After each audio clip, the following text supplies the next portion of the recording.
वह स्थिति है जिस प्रकार हम अपने परिवार में देखते हैं कि पति और पत्नी किस प्रकार से अपना जीवन यापन करते हैं, किस प्रकार से पौधे दूसरे के सहयोग से अपना यह जीवन करते हैं, और इसमें जो सहयोगिता है उसके द्वारा किस प्रकार से हम जैव विविधता को संरक्षित कर सकते हैं।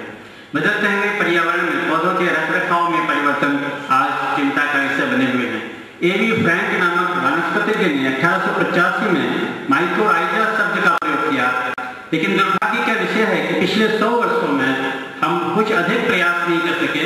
सबसे ज्यादा कमी यह थी कि हम उसको निकालने में, जमीन से निकालने में सक्षम नहीं थे, लेकिन पिछले 40 वर्षों में जो काम हुआ है उससे विज्ञान को एक नई दिशा मिली है। माइकोराइजा पौधों के साथ मित्रता का व्यवहार करने वाले कवक हैं। 7 विभिन्न प्रकार के माइकोराइजा का अध्ययन किया गया है। इंडोमाइकोराइजा यानी कि वह कवक, वह फफूंद जो पेड़ों की जड़ों के अंदर रहता है और पौधों को फास्फोरस प्रदान करता है, और पृथ्वी के 85 से 90% पेड़ों में इस प्रकार का संबंध स्थापित है। यदि हम देखें तो कवक या फफूंद जो है उसकी एक विशेष संरचना है। आज जब हम देखते हैं कि किस प्रकार से सभी जो प्राणी जगत के, जीव जगत के जीवों को 3 डोमाइन्स में विभाजित किया गया है, यूकैरिया में इनको रखा गया है, और यदि हम विटेकर के क्लासिफिकेशन को देखें तो वहां पर हमने इसको कवक को माइकोटा विभाग में रखा था। वर्तमान समय में हम कवक को 3 अलग अलग विभागों में रखते हैं, प्रोटोजोआ में रखते हैं, स्टेमिनोफिला में रखते हैं और माइकोटा में रखते हैं। तो इस प्रकार ये कवक की एक विशेष संरचना है जिसमें कवक का शरीर फिलामेंट से, तंतुओं का बना होता है। ये पतली पतली पाइप या ट्यूब के संरचनाएं छोटे छोटे खंडों में विभाजित होती हैं और इन्हें हम स्पोर्स कहते हैं। अनेक स्पोर्स से ये बहुत तेजी से विकास करते हैं और समूचे वातावरण में फैल जाते हैं, और ये परजीवी के रूप में, सहजीवी के रूप में और अनेक रूप से ये हमारे आसपास विचरते रहते हैं। ये अपना जीवन दूसरों पर आश्रित रहकर बिताते हैं, जिन्हें पैरासाइट कहते हैं। ये बीमारियां पैदा कर सकते हैं जानवरों में, आदमियों में। कवक की त्वचा ही भोजन ग्रहण करने में सहायक है। जिस प्रकार से जानवरों में मुंह होता है, इसमें संपूर्ण त्वचा से ही भोजन ग्रहण होता है। इसके प्रजनन के सेक्सुअल और एसेक्सुअल, जनन और अजनन विभिन्न विधियां हैं। ये जल में, थल में और वायु में हर जगह कवक मिलते हैं। ये प्लोरोटस को हम प्रयोगशालाओं में और कमर्शियल रूप में उगा सकते हैं। मॉर्केला ये सिम्बियोसिस या सहयोगी रूप में पेड़ों की जड़ों के साथ संबंध स्थापित करता है, और इसका हम कमर्शियल या व्यावसायिक उत्पादन करने में अभी सक्षम नहीं है। ये पेनिसिलियम, इसके उपयोग से आज हम सभी वाकिफ हैं। कवक जिनसे कि आप अछूते नहीं ले सकते, ये हवा में तैरते संपूर्ण विश्व को अपना निवास बनाते हैं। इनके उपयोगों से कौन नहीं वाकिफ, इनके बिना जीवन की कल्पना असंभव नहीं तो आसान भी नहीं है।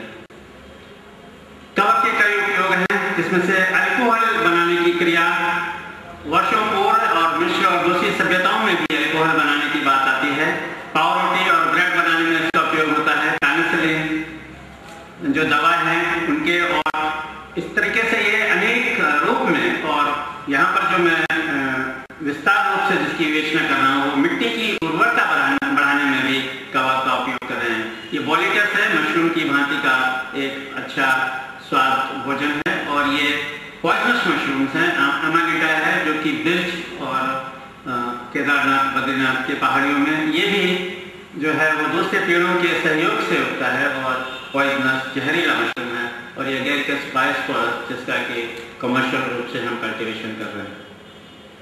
ये किस प्रकार से डॉग पिक्चर में भी हमने विभिन्न प्रकार के मशरूमों को दिखाया है। अमानिटा जो पॉइजनस मशरूम है, बोलिटस जो खाने वाला मशरूम है, इसमें छेद होते हैं, इसमें गिल्स नहीं होते, और ये बोलिटस यूटिलिस है।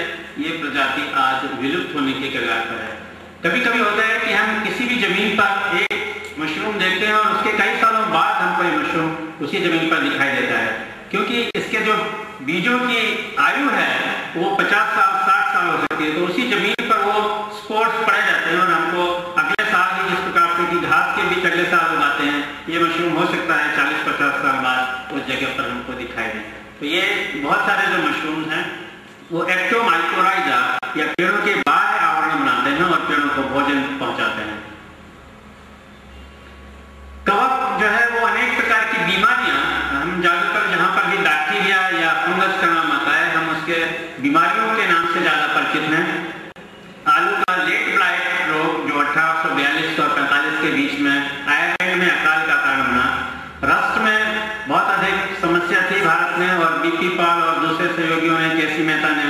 इस पर विजय पाई और आज हमारी जो प्रजातियां हैं वो रस्ट रोग से ज़्यादा ग्रसित नहीं होती। मनुष्यों में भी कवक की बीमारियां पैदा करते हैं और जानवरों में।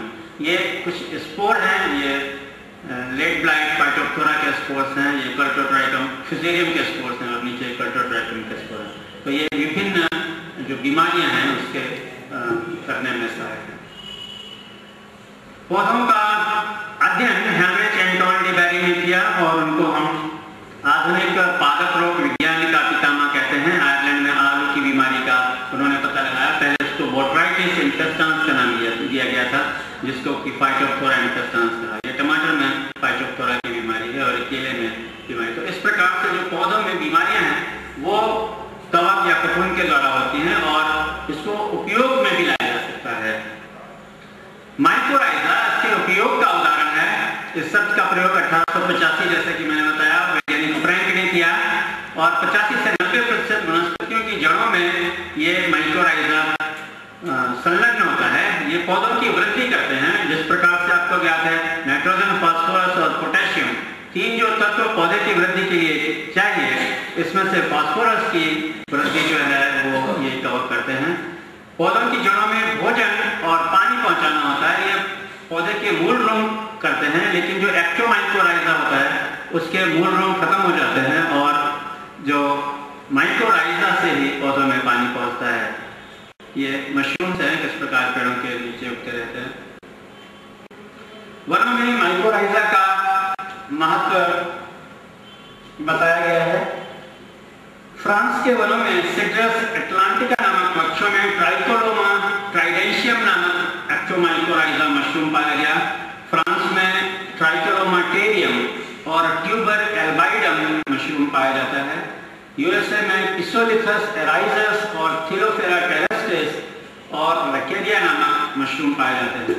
तो इस प्रकार से जो जंगल है, वहाँ के पेड़ हैं, उनके साथ एक्टोमाइकोराइजा उपस्थित होता है और वो पेड़ों को विभिन्न प्रकार के जो लवण हैं और जो जल है उसको पहुंचाने में मदद करता है। ट्राइकोलोमा अगेरिकस की ही भांति एक बड़ा मशरूम है जिसमें कि गिल्स होते हैं और ये शहरों में भी पाया जाता है। एक जो बैसिडियोकार्प है, प्रोटीन बॉडी है, वो कई किलोग्राम का हो सकता है, लेकिन उसका संबंध इन पेड़ों से है। माइकोराइजा के अनेक जो उपयोग हैं। एलोवेरा में हमने एंडोमाइकोराइजा को लगाया और उसकी वृद्धि देखने का प्रयास किया। तो जो बिना एंडोमाइकोराइजा के थे उनकी वृद्धि में कमी हुई और जिसमें एंडोमाइकोराइजा था उसको लगाया तो एलोवेरा के पेड़ों की वृद्धि ज्यादा हुई। मार्क्स जो वैज्ञानिक है उन्होंने सभी माइकोराइजा को पहले केवल दो प्रकार के माइकोराइजा को जानते थे। एक्टोमाइकोराइजा जैसे कि मैंने बताया बोलिटस है, ट्राइकोलोमा है, पिसोलिथस है। यूकेलिप्टस में भी एक्टोमाइकोराइजा है, पाइनस चीड़ में एक्टोमाइकोराइजा है और एंडोमाइकोराइजा जिसको आर्बस्कुलर माइकोराइजा कहते हैं। इसके अलावा भी अन्य जो माइकोराइजा ज्ञात हैं उसमें एक्टेंडोमाइकोराइजा, ऑर्किडेशियस माइकोराइजा जो ऑर्किड्स में पाए जाते हैं, मोनोट्रोपा में मोनोट्रोपाइड माइकोराइजा और एरिकॉइड फैमिलीज में एरिकॉइड माइकोराइजा। तो इस प्रकार से माइकोराइजा को 7 विभागों में विभाजित किया गया है। वडोदरा के पास कड़ी पानी क्षेत्र है जहां पर के फ्लोराइड की खदानें हैं और फ्लोराइड की खदानों में हमने इस एंडोमाइकोराइजा कवक के साथ इमली के पेड़ लगाए और करंज के पेड़ लगाए, पंगेमिया पिन्नेटा और टैमेरिकस के पेड़ लगाए और हमने देखा कि जब ये कवक सभी प्रकार के जलवायु वाले क्षेत्रों में पाई जाती है और जब हमने इसको वहां पर लगाया तो जो पौधों का सर्वाइवल था वो बढ़ गया और पौधों की वृद्धि भी उसमें भी काफी ज्यादा हमको वृद्धि देखने को मिली। माइकोराइजा का यदि हम देखें 4000 वर्ष पूर्व की चट्टानों में जो पौधों के अवशेष प्राप्त हुए हैं उसमें भी एंडोमाइकोराइजा का पता लगा है, क्योंकि डेवोनियन काल के एग्लोफाइटोन मेजर नामक पौधे से आर्बस्क्यूल का पता लगा है। तो जो चट्टानों में फॉसिल्स हैं उसके स्थलों में किस प्रकार से हॉस्टोरिया की तरह के या आर्बस्क्यूल्स पाए जाते हैं उससे हमने पता लगाया ये 4000 वर्ष के पूर्व पौधों में भी इस प्रकार के संबंध स्थापित थे। माइकोराइजा न केवल जंगल वाले बड़े फूल वाले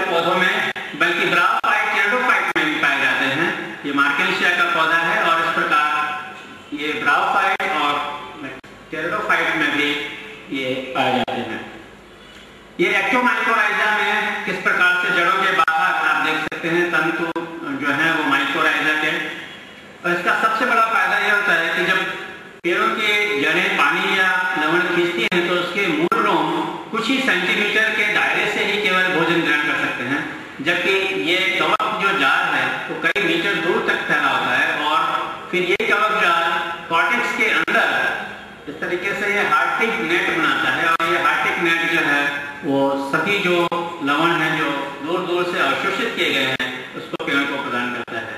ये चीड़ के वृक्ष हैं और इसमें एक्टोमाइकोराइजा पाया जाता है। ये जो जड़ें हैं ये द्विभाजिक हो जाती हैं, इससे हमको पता लगता है कि ये माइकोराइजा इन्फेक्टेड जड़ें हैं, और जड़ों के अंदर हमको हार्टिक नेट मिलता है जिससे कि एक्टोमाइकोराइजा की पता लगती है।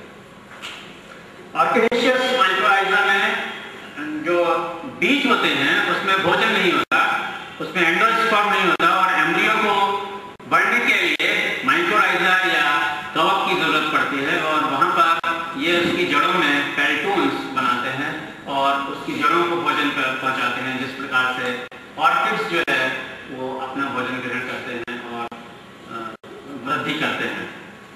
मैं कहना चाह रहा हूँ कि जो विभिन्न पौधे हैं यदि अलग अलग प्रकार के माइकोराइजा को हम समझ सकें और वातावरण में हम माइकोराइजा की वृद्धि कर सकें तो हमको अलग अलग तरीके के पौधे उगाने में सुविधा होगी। यदि आप ये समझ रहे हैं कि हर वृक्ष के लिए एक माइकोराइजा स्पेसिफिक टाइप का है, ऐसा नहीं, इनका ब्रॉड होस्ट रेंज है। आर्बस्कुलर माइकोराइजा, ये जो स्पोर है ये ग्लोमस नामक कवक का स्पोर है, और ये बहुत सारे जो पेड़ हैं उन पर अपना अटैक कर सकता है, उनके जड़ों के साथ संबंधित हो सकता है। इस प्रकार यदि हम देखें तो ये आर्बस्कुलर माइकोराइजा फंजाई जो कि 7 अलग अलग जनरा के मेंबर्स हैं, वो एक दूसरे पेड़ों में उपस्थित हो सकते हैं, और सेंट्रस नामक एक घास में 100 से अधिक अलग अलग तरीके के एंडोमाइकोराइजा एसोसिएट हो सकते हैं। इसलिए इनका बहुत व्यापक होस्ट रेंज होता है और ये पौधों की वृद्धि में सहायक होते हैं। ये जाइगोमाइकोटिस म्यूकर समूह के जीव हैं, और इनके फिलामेंट्स जो हैं वो सिनोसिटिक, उनमें कोई भित्ति या वॉल नहीं होती।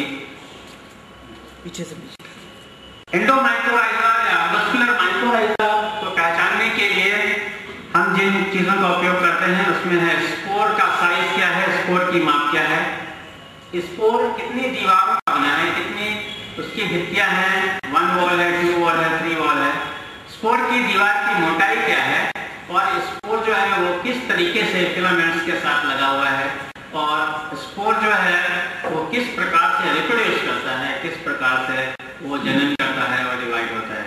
ये हम एंडोमाइकोराइजा या आर्बस्कुलर माइकोराइजा को पहचानते हैं। ये राउंडेड स्पोर है और उसके साथ एक बैग लाइक स्ट्रक्चर है, इसलिए इसको हमने एक्वाइलर स्पोरा कहा। ये राउंडेड स्पोर है और इस पूरे स्पोर के यहाँ पर एक बल्ब लाइक जो संरचना है, इसे ये जो जीनस है इसको हमने जिगास्पोरा नाम दिया। इस प्रकार से जो 7 अलग अलग आर्बस्कुलर माइकोराइजा फंजाई है वो विभिन्न पेड़ों से संबंध होते हैं और उनको भोजन पहुंचाते हैं। ये स्क्लेरोसिस है, इसमें अनेक स्पोर्स हैं और ये एजाइगोस्पोर बनाता है। इस पद्धति को किस प्रकार से बड़ा किया जाए, जैसा कि मैंने कहा कि पिछले 40 वर्षों में हमने ये तो पता लगा लिया कि इनकी उपयोगिता है, ये पौधे को बढ़ाने में सहायक है, लेकिन हम इनको कल्चर नहीं कर सकते, इनको परखनली टेस्ट ट्यूब फ्लास्क में कल्चर नहीं कर सकते। इसलिए हमको इनको पॉट्स में या जमीन पर ही पेड़ों में उगाना पड़ता है, और इसके लिए हम एक स्पोर को लेते हैं और ये परख इसमें फनल के किनारे यहाँ पर रखते हैं और बीज को उगाते हैं। जब ये बीज नीचे जमता है और उसकी जड़ें नीचे तक पहुँचती हैं तो वो स्पोर जो रखा हुआ है उसको भी वो पेड़ से निकलने वाले तत्व मिलते हैं और वो उसकी जड़ों से संबंधित हो जाता है, और फिर इसको हम जमीन में या हम पॉट्स में ट्रांसफर कर लेते हैं। इस प्रकार से हमने पौधों को ग्रो करके और फिर उनकी जड़ों को काट करके मिला करके हम इसको वृद्धि करते हैं और उसका उपयोग करते हैं। बाजार में कई प्रकार के आर्बस्कुलर माइकोराइजा जो मिक्सचर अवेलेबल हैं, वो मिट्टी में इस प्रकार के स्पोर्स मिले होते हैं, उसको हम आर्बस्कुलर माइकोराइजा बायो फर्टिलाइजर कहते हैं, और ये स्पोर्स जब हम डालते हैं तब वो पेड़ों के साथ संबंध हो जाते हैं।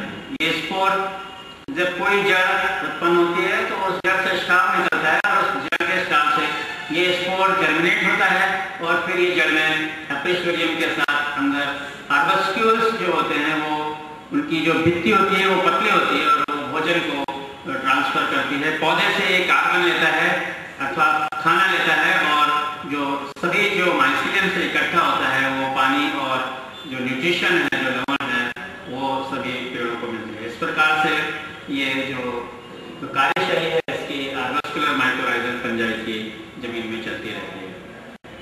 जहाँ की जड़ों के जब हमने सेक्शंस लिए तो इस प्रकार से इसमें वेसिकल्स या गुब्बारे जैसी संरचनाएं मिली और पहले इसको VAM के नाम से जाना जाता था, वेसिकुलर आर्बस्कुलर माइकोराइजल फंजाई। लेकिन जिगास्पोरा जैसे कुछ जनरल में ये वेसिकल्स नहीं बनते, इसलिए हमने इसको VAM से हटा करके AM फंजाई या आर्बस्कुलर माइकोराइजल फंजाई के नाम से जानते हैं। ये जो अलग अलग जनरल हैं, ग्लोमस, जिगास्पोरा, एंट्रोपोस्पोरा, पैराक्रोमस, एटोलोस्पोरा, आर्केस्पोरा, स्कुटेलोस्पोरा, ये जो हैं ये सारे के सारे एंडोमाइकोराइजा या आर्बस्कुलर माइकोराइजा के। और ये जो चट्टानें आप देखते हैं ये कई पानी में इस प्रकार से माइनिंग एरिया है, वहाँ पर हमने प्लांटेशन का प्रयास किया। बहुत सारे ऐसे पेड़ हैं जिनमें कि अभी इसकी समुद्रता खोजी नहीं गई है। चिनोपोडियेसी के मेंबर्स हैं, ब्रासिकेसी के मेंबर्स हैं, सास्ट्रोपोड के, साइप्रेसी के मेंबर्स हैं, जंकेसी के हैं, प्रोटिएसी के हैं। जो बहुत सारे जो एक्वाटिक प्लांट्स हैं जो कि पानी में पाए जाते हैं, या बहुत सारे जो कैक्टस हैं ड्राई एरिया में पाए जाते हैं, वहाँ पर भी इनका प्रभाव अभी ज़्यादा पेड़ों में नहीं देखा गया है। हमने अध्ययन किया कि किस प्रकार से अलग अलग मिट्टी में अलग अलग प्रकार के जो स्पोर्स होते हैं, 100 ग्राम मिट्टी में कितने स्पोर्स पाए जाएंगे। तो बड़ौदा के सयाजी पार्क के क्षेत्र से हमने 100 ग्राम सॉइल से 511 ग्राम स्पोर्स प्राप्त किए, जबकि दूसरे इलाके से 342, दिल्ली से 85, कानपुर से 60, भोपाल से जो हमने 2 मिट्टी के सैंपल लिए उसमें एक में 30 और एक में कोई भी स्पोर्ट नहीं था। तो इस प्रकार जो अलग अलग मिट्टी के जो नमूने हमने पूरे देश के लिए, उसमें ये संख्या 500-600 से लेकर के और 0 तक की भोपाल के एक सैंपल में पाई गई। लेकिन ज़्यादातर सॉइल सैंपल्स में इनकी संख्या है और इनको एक जगह से दूसरी जगह ले जाकर हम पौधों की वृद्धि भी कर सकते हैं और पौधों की वृद्धि के साथ साथ किस प्रकार से उनको बचाए रखे जा सके, किस प्रकार से अलग अलग पौधों को उपजाया जा सके और जैव विविधता को बढ़ाने के लिए पौधे जब प्रकाश संश्लेषण करते हैं तो पौधों की जड़ों से उत्पन्न शर्करा निकलती है, जिन्हें लेकर ये सजीवी कवक अपना जीवन यापन करते हैं। ये एक आर्बस्कुलर माइकोराइजल फंगस ग्लोमस का स्पोर है और ये हस्टोडिया अनेक भागों में विभाजित होकर आर्बस्क्यूल नामक संरचना है। इस संरचना से ही पौधों में जो अलग अलग प्रकार के लवण हैं उनका संचार एक जगह से दूसरी जगह होता है। ये कॉर्टेक्स में पाया जाता है।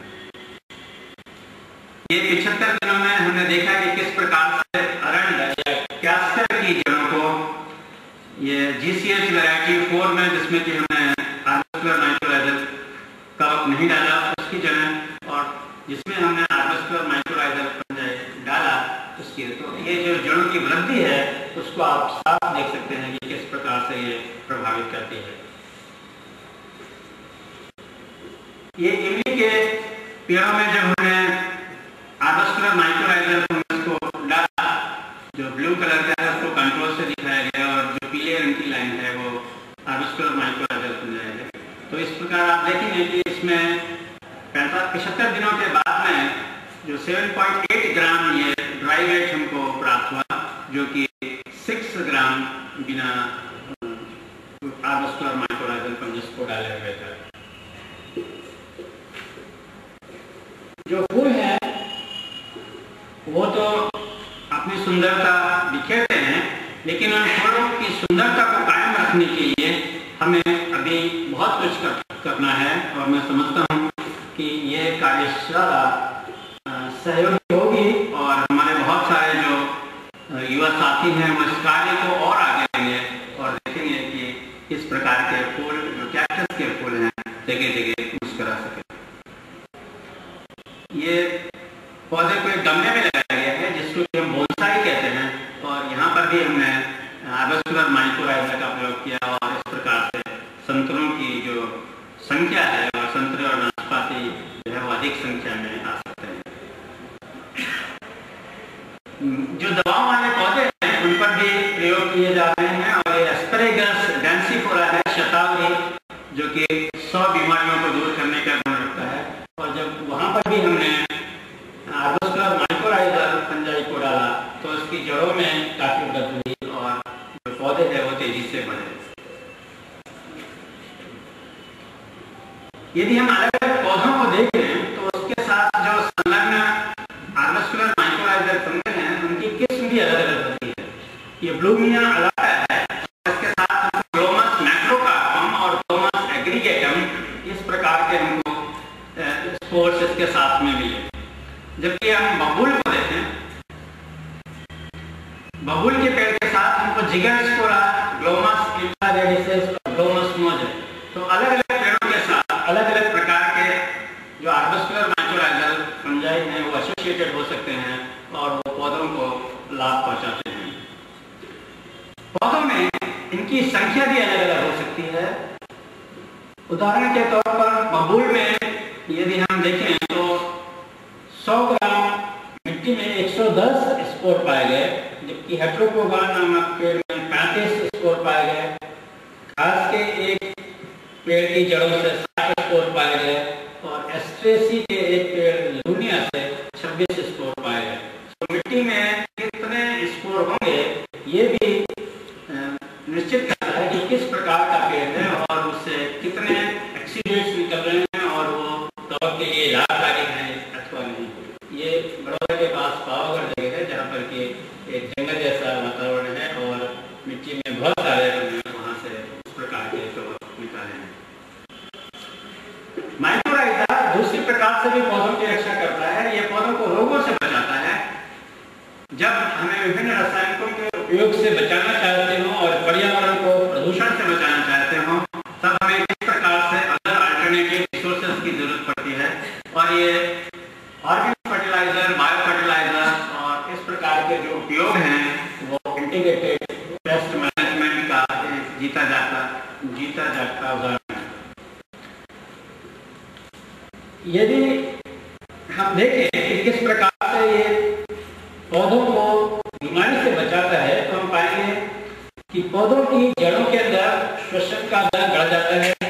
पौधों की कोशिका भित्ति पर पॉलीसेकेराइड्स का जमाव अधिक हो जाता है जिससे रोग उत्पन्न करने वाले जीवों का अंदर पहुंचना कठिन हो जाता है। पौधों की कोशिकाओं में जब जैव रासायनिक पदार्थ उत्पन्न होते हैं तो पौधों की प्रतिरोधी क्षमता बढ़ जाती है। जड़ के आसपास जीवाणुओं की किस्म में भी परिवर्तन होता रहता है और इस प्रकार से पौधों को बीमारियों से बचने का अवसर मिलता है। इस प्रकार मैं समझता हूँ कि यदि वनों में और खेतों में भी हम आर्बोस्कुलर माइकोराइजल फंजाई का प्रयोग करना शुरू करेंगे तो न केवल हम जैव विविधता को बचाए रख सकेंगे बल्कि इस वातावरण को भी सुंदर बनाए रख सकेंगे। और अंत में मैं कहूँगा, कहीं फूलों ने मुस्कुराकर पलकें उठाई हैं, कहीं कलियों ने शर्मा कर पलकें झुकाई हैं, कहीं दूर कोयल